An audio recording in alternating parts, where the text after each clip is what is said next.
controle financeiro e baixa de estoque. Ou seja, a gente fez um DAV, aquele DAV não virou cupom, no máximo que aqueles itens contidos naquele DAV podem estar são reservados. E quando esse DAV virar cupom, esses itens já reservados, daí sim dão baixa. Mesma coisa a pré-venda. Tá. A questão do DAV também, tanto geral financeiro e a questão da reserva, da baixa do estoque ao realizar o DAV também não pode ocorrer, somente as reservas aí. Outra questão que foi inserida no roteiro foi a geração da LMFC, que é leitura de memória fiscal completa, no layout do ato COTEP 1704. Explicando melhor, o que é essa LMFC no layout 1704? Vocês, quem já homologou o PAF, sabe que no menu fiscal tem uma opção chamada ArcMFD, que nada mais é que o arquivo gerado no layout 1704, que, para quem conhece, é a CAT 52 de São Paulo, que é os registros E01 até o E21. A diferença entre o LMFC, esse que está entrando agora nessa versão, e o ArcMFD é que o ArcMFD, pelo próprio nome diz, MFD. Esse arquivo tem que ser gerado passando o parâmetro da memória fita detalhe. E o LMFC tem que ser gerado com base na memória fiscal da impressora. São dois arquivos com, na verdade, o mesmo layout, porém com registros distintos. Se eu não me engano, o LMFC vai do registro E01 até o E13, e o ArcMFD tem o E01, E2 e começa do E14 até o E21. Essa é a diferença entre os dois aí. E também isso hoje já está disponibilizado através de mudando apenas um parâmetro de geração ao mandar o comando para a própria impressora. Correto, Cornei? O que eu ia comentar também, e é certo, muda um parâmetro só, exato, é que você tem que exigir isso do fabricante, né? O fabricante tem que entregar essa função para você. Porque fazer um download de MFD e MF na unha é extremamente complicado, é osso, né? Então, exija que o fabricante te dê uma força para fazer isso, tá bom? Pode passar. Tá. Outra questão é também, explicando melhor, e esse também é um dos arquivos mais executados durante o processo de homologação, é o arquivo de movimento. Esse arquivo é constante, ou seja, explicando melhor, o arquivo de movimento ele tem dos registros R01 até o R07. Começando pelo R01. R01 é nada mais do que a identificação dos dados do estabelecimento usuário, os dados da software house, da empresa desenvolvedora, dos dados do software, da impressora, e aí dados de qual versão você homologou o seu programa, quando que foi gerado o arquivo inicial e final, com base nos períodos de datas. O R02 é gerado a cada redução Z, que a impressora emitir, você vai gerar um R02. O R03, cada detalhe de redução Z é gerado um R03 para ele, ou seja, você mandou uma Z hoje, você gerou um R2 e N R03 para cada tipo de alíquotas da impressora cadastradas. R04 nada mais é do que o cabeçalho e o rodapé do cupom fiscal. O R05, 5 para cada item do cupom. Os 6 são emitidos para demais documentos, ou seja, quaisquer os outros documentos emitidos pelo próprio PAF-SF, exemplo, relatório gerencial, comprovante não fiscal, comprovante de crédito e débito, não fiscal de cancelamento, conferência de mesa, todos esses entram no R06, gerando assim denominações distintas para determinados tipos de outros documentos especificados no próprio ato COTEP. E o R07 nada mais é do que a própria forma de pagamento. Então, só dando um exemplo, a gente faz um cupom com 5 itens e 2 formas de pagamento, dinheiro e cheque.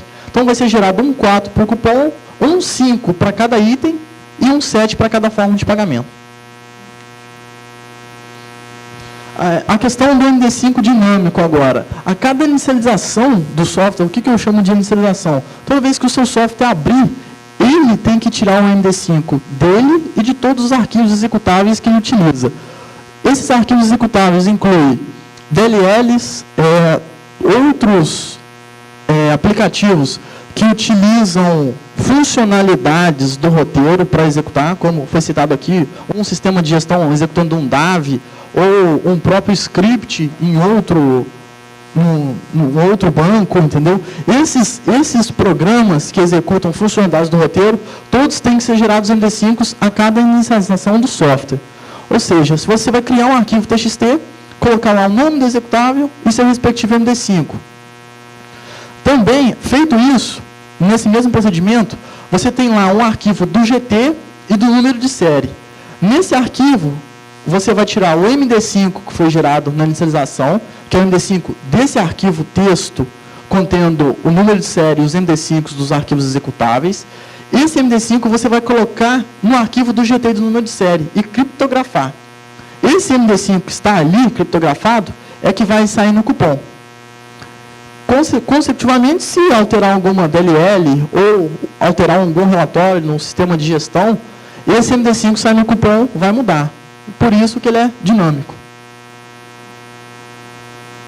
Tá. Outra questão aí de novos requisitos é a questão mudar valor unitário do produto.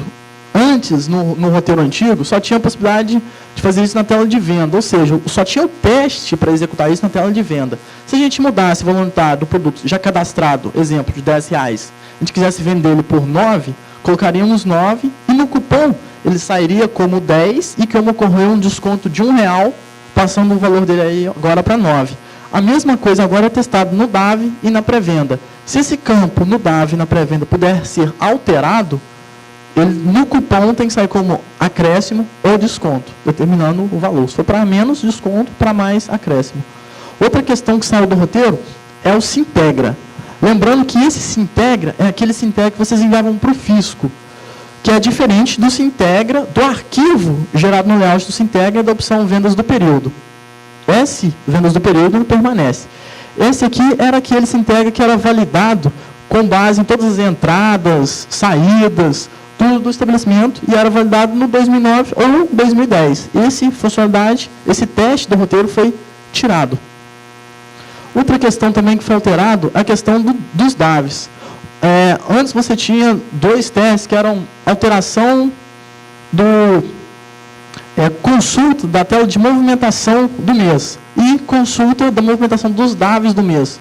Dois testes distintos. Esses testes foram mudados e agora é simplesmente manutenção do arquivo de DAVs. Ou seja, a gente vai executar um DAV e verificar se esse DAV no arquivo tem os mesmos dados que ele foi ao concluir o DAV. Mesmo valor, os mesmos produtos. Se o que gravou ao terminar o DAV é o mesmo que está gravado no arquivo. Agora, já entrando para os blocos especiais, no caso de postos revendedores de combustíveis, toda leitura X que o software emitir, ele automaticamente tem que mandar um relatório de encerrantes, relatório gerencial de encerrantes. E aquela opção do menu fiscal que era encerrantes, que antes era um gerencial, agora é um arquivo. Ou seja, teve essa mudança. Todo X imediatamente manda um gerencial de encerrantes. Para bar e restaurante, como o Claudionir já tinha falado aqui anteriormente, mudou a questão do nomenclatura mesa para conta cliente. O que é o conta cliente? Por que eles mudaram essa nomenclatura? Para atender não só bar, restaurantes e similares, mas para atender hotéis, o próprio oficina de conserto. Você pode decidir executar seu teste como conta cliente ou como WOS, não tem diferença, desde que ao escolher uma opção, você determine as funcionalidades daquela opção. Então, assim, ampliou mais a demanda desse conta cliente. Conta cliente é um pouquinho diferente da pré-venda e um pouquinho diferente do DAV. Por quê? É diferente da pré-venda porque não tem prazo determinado, ou seja, vou citar um exemplo de um hotel. O cliente chega no hotel, ele geralmente não tem prazo para sair, vai ficar ali uma temporada, 15 dias, apenas um dia para negócio e tudo. Então, não tem definido esse prazo. Essa conta cliente vai ficar aberta até que o cliente chegue lá para fechar essa conta cliente. Essa conta cliente, quando o cliente for fechar, o software automaticamente tem que emitir uma conferência de conta cliente, que antigamente era chamada de conferência de mesa. Essa conferência, o cliente vai dar uma olhada nele, conferir se está tudo correto, estando tudo correto, vai autorizar, e aí sim é emitido o cupom fiscal com base nessa conferência. Legal. Só fazer um comentário aqui. Como é que vocês acham que houve a ideia de se criar a conta cliente? Feedback, né? Ok? O cara falou, pô, mas peraí, eu tenho hotel. Hotel tem pré-venda. Pré-venda tem tempo limite. Leve isso para o fisco. Vamos ver como é que a gente resolve, entendeu? E aí criou-se aí a conta cliente, que é recente, né? Não é lá das primeiras 2 versões do PAF, não. Né? Perfeitamente. Tá? Tem uma pergunta ali, vamos lá.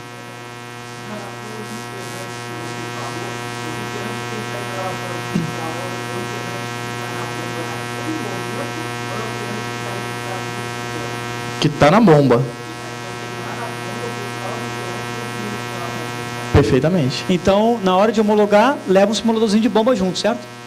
O hardware ou o software, né? Isso. Tá bom? Levar uma bomba de gasolina inteira, né? Quando vai levar lá. Diga lá.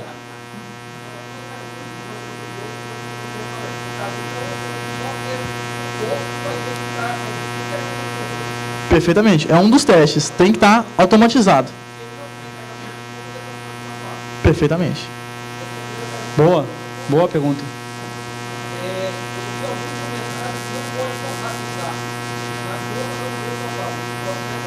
Na verdade, não. No conferência de conta tem que ter o valor total. Perfeitamente. Perfeitamente. Isso.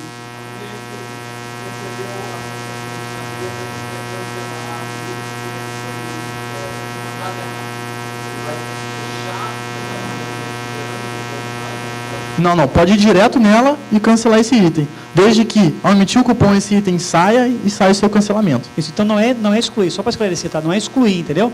Só status de cancelado. Isso, status de cancelado. Tem uma continuação da pergunta, né? Diga lá. Você.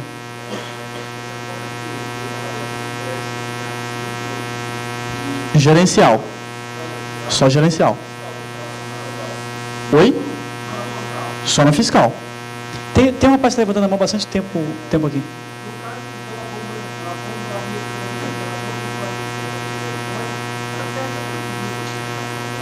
Na verdade, isso é determinado por cada estado. Tem estados que ainda não exige automatização. Mas para o PAF, é um dos testes, se eu não me engano, acho que é um 90 automatização.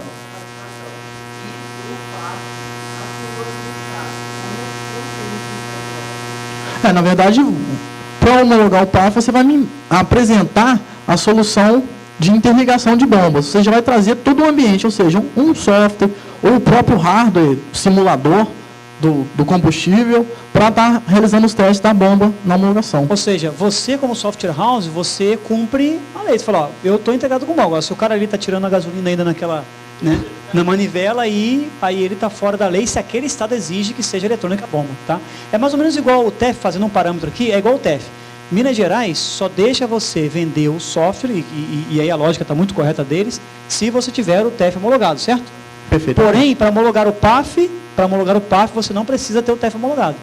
Mas para vender, registrar a impressora, ele fala, qual é o software? Ah, não está aqui na lista porque não homologou o TEF, entendeu? Em Minas Gerais é assim. Então ele exige o TEF, mas o PAF não exige o TEF, então naturalmente fica exigido, entendeu? Tá? Tinha uma pergunta aqui no canto, né? Diga lá.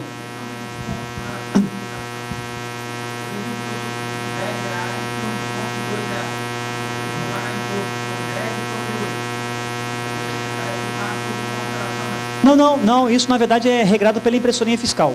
Você paga sempre sobre o 8, você não paga sobre o desconto que você está dando, não.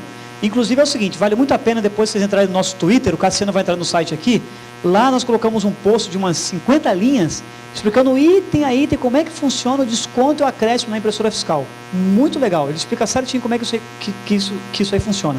Mas você paga imposto em cima do valor que você está recebendo no caixa, né? Recebi R$8, é aquele dinheiro ali que é tributado, tá? Só fazendo um adendo, sobre desconto, a tua pergunta é boa. Sobre desconto aqui, pessoal, pode se dar desconto em item já vendido, correto? Okay? A impressora permite isso, tá? Vende 10 itens, quero dar desconto no 2. Lá no item 11, você fala desconto no item 2, ok? Não necessariamente naquela venda. Chegou aí já, diga lá. Eu vendi 3 itens. 2 itens tributados e 1 item. Certo. Mas ele tem desconto. No total do cupom. Perfeito. Mas esse desconto é referente a somente os 2 tributados. Perfeito. Boa, a pergunta dele é, vendi vários itens, dei desconto no tributado, não tributado, nos 2 tributados e depois lá no... Certo, e depois lá no subtotal... Legal, mas a questão é que quando você dá desconto no subtotal, você não fala para qual item que é, você está falando é para todo